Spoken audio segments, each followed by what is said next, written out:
bye, so that's going to be pretty impactful. You got Lamar Miller, you got Deshaun Watson, you have some of the what's their DeAndre Hopkins. Yeah, DeAndre Hopkins. Will Fuller's already out, and obviously Demarius, yeah. So there you go.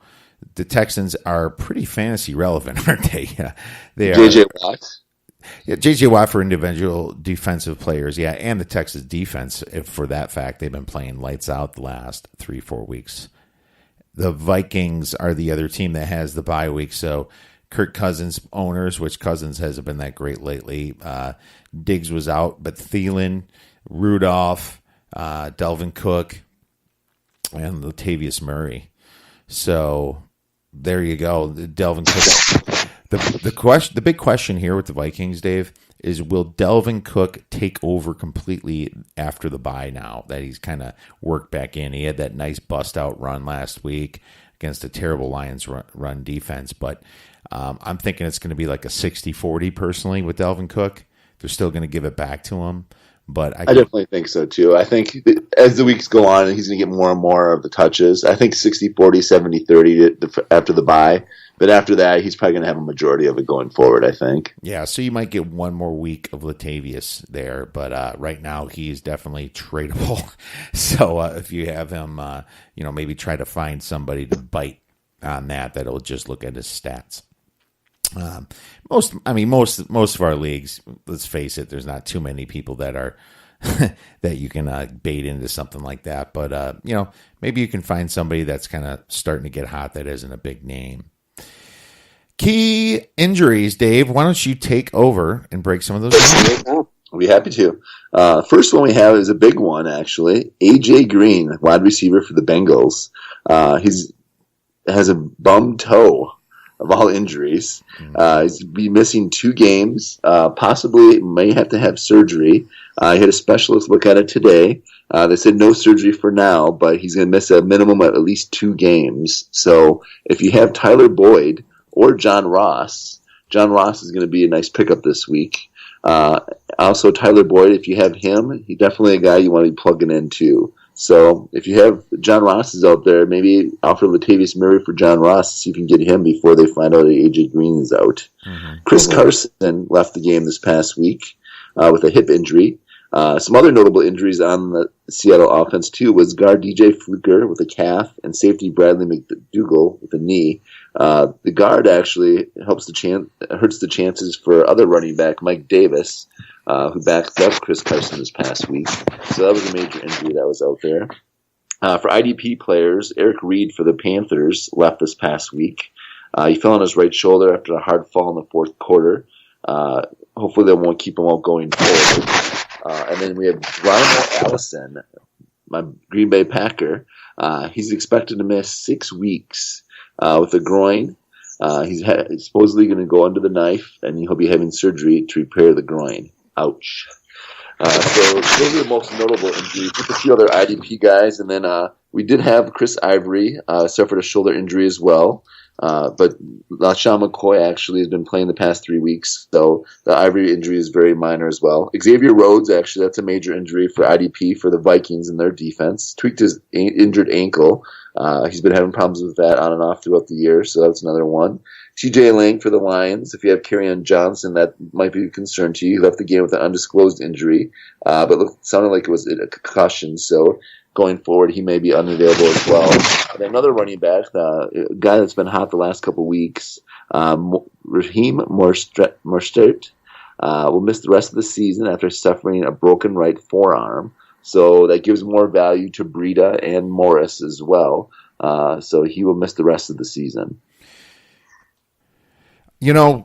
That's everything I had as well, Dave. You did a great job. Also, I like how you touched on the linemen there. Obviously, Mixon might not get as many yards now that both guards are out. Adrian Peterson might not get as many yards out for the Redskins.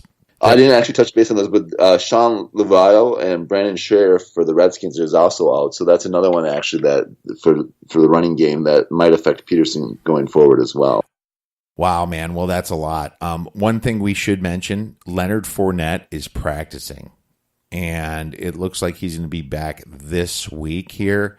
So keep your eyes peeled for that. If you're a TJ Yeldon or Carlos Hyde owner, it makes you wonder why they even traded for Hyde and gave up like a 3rd-round pick. So that was no kidding. That was the depth is nice though.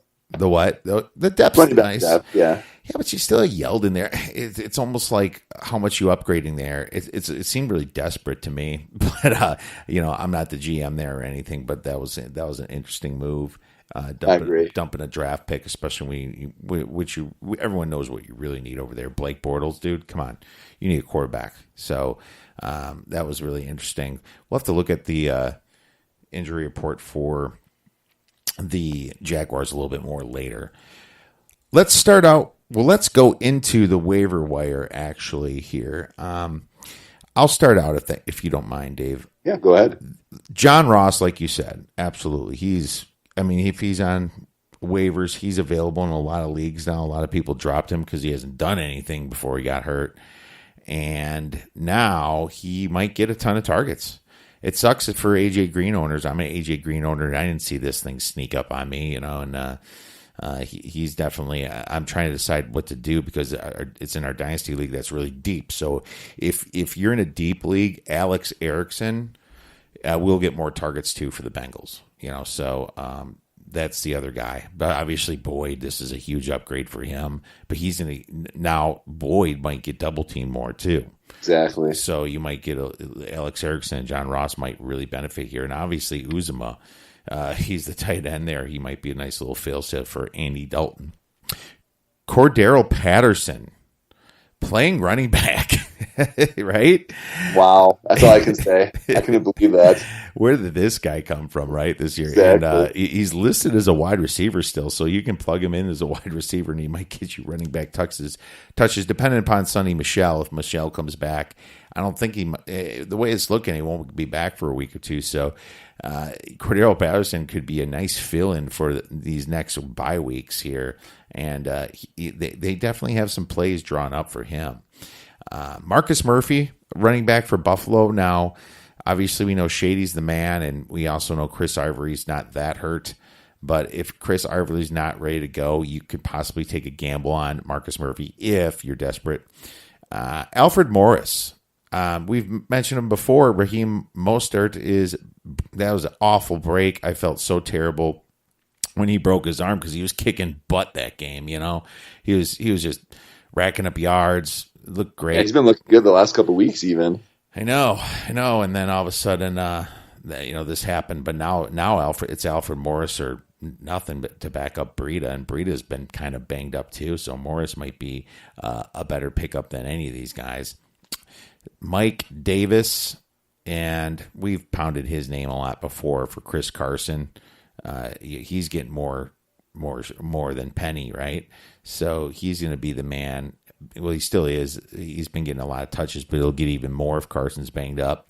Curtis Samuel for Carolina. Holy cow, was I wrong about DJ Moore? Moore played, but man, Newton to Samuel seemed really, really consistent, and maybe he's the guy left open, but he's definitely worth a flyer for next week for how many touches he got. Nick Mullins, believe it or not, is going to be the starter in San Francisco from what I'm hearing. It's not official, but it looks like CJ Beathard and his teenage mustache might have lost his job. Duke Johnson for Cleveland, only 48% owned, got a ton of touches last game. It looks like he's getting just as much as Chubb, especially in the passing game, and we know in PPR leagues that's a lot more valuable. And Nick Vannett from Seattle, like I mentioned before, it looks like he's got 8 targets last week. He's the man, Seattle. Maurice Harris, all right, Maurice Harris, 12 targets and 10 receptions for the Redskins. So I was a little shocked about that. He did really well, and he came from nowhere. He's like 0% owned, so a little bit more risky, but. What the hell if you have a spot. Jeff Heuerman, obviously, he's got a bye week this week with Denver, but if he's still there, 11 targets and 10 TD or in a TD last game, that's too much. You have to pick up Hewerman at this point. Do you have any others, Dave? I do have a few. Actually, Davis actually had 15 carries for 62 yards and 7 passes for 45 yards. So Mike Davis is definitely the guy there to own if Carson is out. Another guy, Harris, actually had a nice game. I agree with you on that one. Kiev had 10 catches for 124 yards. So definitely pick him up if possible. Ito Smith, actually, another guy that we had talked about previously, but him and Tevin Coleman are splitting carries. If someone did drop him, definitely you want to pick him up. He scored a touchdown in the last 3 games now, and then he did have quite a few carries in this past game as well. Another guy that people might have forgotten about, Elijah McGuire. We did talk about him briefly last week. He did play this past week and did look good. He's a second-year back, first action of the season. He did look pretty good this past week. And then Adam Humphries for the Tampa Bay. He actually looked good this past week as well. He had 8 catches for 82 yards. And he's been a focus on offense. He had even more catches in yards than Mike Evans actually this past week. So another guy you might want to take a look at as well if you're looking for someone to pick up for the bye week fill-ins. And then another guy we're taking a look at here too was going to be Baker Mayfield. We talked about him previously weeks ago, but he has a nice matchup coming up with the Falcons' depleted defense. He had 297 yards and 2 touchdowns this past week. So I definitely like him going forward as well. Jack Doyle, we did talk about him briefly last week. In week 8, he reestablished himself. And then he tied with Dontrell Illiman for the team lead in 7 targets. And then he is logging 73% of the snaps compared to 22% for Ebron. So it sounds like he is overtaking Ebron a little bit there. Another guy you might have forgotten about is Christian Kirk for the Arizona Cardinals. And has posted 4 straight games with either 50 yards or a touchdown. Brian Leftwich has taken over there. Josh Rosen posted career highs in yards, 252 yards, and attempts 40 and touchdowns too. So before the bye, so definitely a guy you want to take a look at going forward. A nice young receiver if you need somebody. My guy from Green Bay, Marquez Valdes-Scantling. He did look good against the Patriots, big and fast. With Geronimo Allison out 6 weeks, he's definitely going to be one of the starters there. He did get more snaps this past couple games than Randall Cobb as well. He had 3 catches for 101 yards this past game. So definitely a big, strong young receiver that you want to take a look at if he's still out there on your waivers. And then Mullins, like Kiev said, definitely a good pickup. I think he's going to be starting going forward as well. And then the defense that you might want to take a look at picking up, New York Jets. Guess who they're playing? The Bills. So you definitely want to look at picking up the Jets for this week. They said Derek Anderson might be coming back this week. So he's actually a better play than Nathan Peterman, but either one of those guys are just horrible. So streaming the Jets defense this week against the Bills is definitely a smart play. What do you set the over-under in picks? 2? At least 3 or 4 for those guys. If Peterman's playing, at least 3. Maybe Anderson, maybe 2 or 3. Maybe 1.5 on pick sixes, right? Yeah, exactly. Oh, that's so fun. No, it's.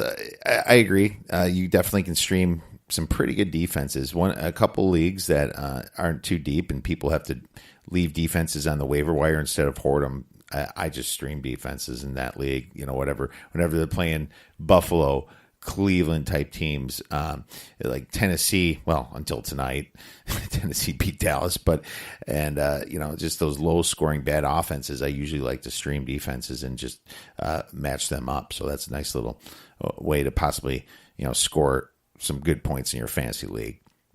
You want to start out with breakout players?